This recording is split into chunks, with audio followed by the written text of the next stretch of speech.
Good morning, everyone. My name is German Traveler, and I have my little birdie here. He is a young lovebird, and as you see, he's on the outside of the bathroom. He's in the bathroom, and he's on the outside of his cage.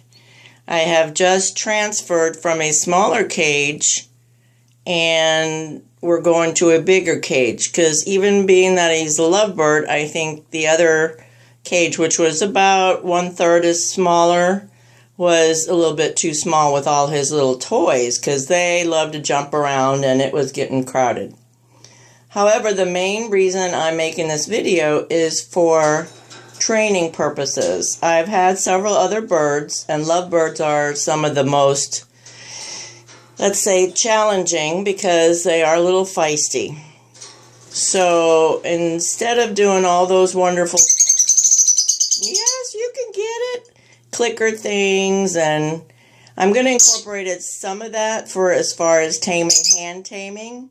But this is a video mainly about him getting used to me. And I put him, when I took him from one cage, I put him in my shirt. He did nip at me a little bit, but I want him to get used to my smell, and I want him to get used to that it's a comfortable place. So this is kind of an experiment. Hello, Tweety. I haven't named him yet, but I think maybe we'll name him Tweety Bird. Anyway, this bathroom is, whoops, sorry, sweetheart, I didn't mean to scare you. This bathroom, I cleaned it with vinegar because that's, you know, it's an not insecticide, it's a, it kills germs, and it's perfectly harmless. So I've taken everything and put it up off the floor so he can just go wherever he wants. And look at there, he jumped into his cage. Now, that was my first experiment to see if he would just go into his cage. And there you have it, very simple.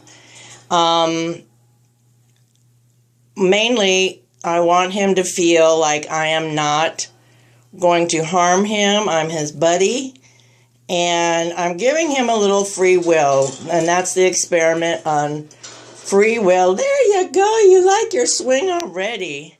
Free will versus training, and this is also like positive reward. He got his new bigger cage, and I didn't have to hardly handle him at all or chase him around. I just put some gloves on, which are here.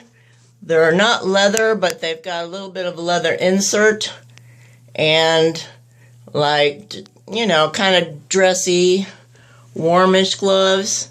And that's just enough to keep him from trying to break your skin. Okay, this is phase 1. As you see, easy peasy, jumped in his new home. And maybe that's something you want to try when you're cleaning the cage. Obviously, you have to have him somewhere, maybe in a smaller cage. But if you transfer him, and instead of just sticking him into his back into his new cage, put him in your shirt. Try that out and see if he warms up to you, literally. Okay. Have a wonderful day, and God bless.